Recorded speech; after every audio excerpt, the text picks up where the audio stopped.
Samtang atop sa munisipyo sa lungsod sa Argao nga mas nailhang kasarial na hugno nitong Lunes sa hapon. May nalang kay way mga taong naangol. Siluan Mirondina sa report.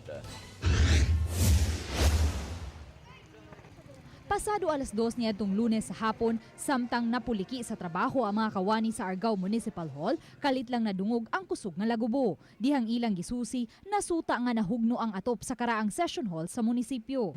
Murag naabay ang kanang abog bita niya ba? Kayo na magsunog, kaya ang abog niya mura nag-white may tao. Muna kami nanlagan misgawas, unsa bola pagtanan na mo diya.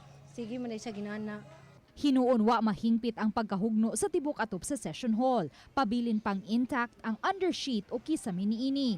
Apan napuno sa abog ang tibuok lawak. Kini ang karaang session hall sa lungsod sa Argao. Kasamtangan kini karong gihimo nga usa ka museum. Usahay dinhi usab ipahigayon ang mga meeting sa nagkadaiya mga kooperatiba. Apan maayo na lang kay kagahapon way tawo dinhi dihang nahugno ang atop niini.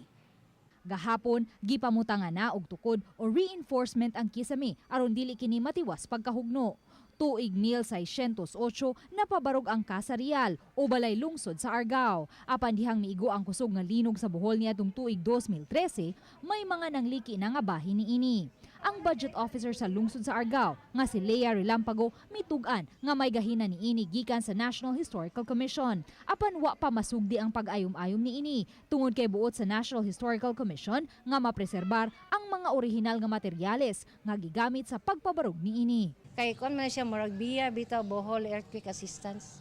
O yung man gitagaan mig kwan para ato gikan sa nasyonal.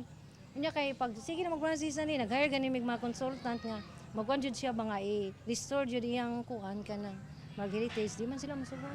Gawa sa balay lungsod, dulan sa 5 kasiglo na usab nga nagbarog ang ubang mga edipisyo sa Argao sama sa simbahan niini ug ang legislative building. Luan Mirondina, Balitang Bisda.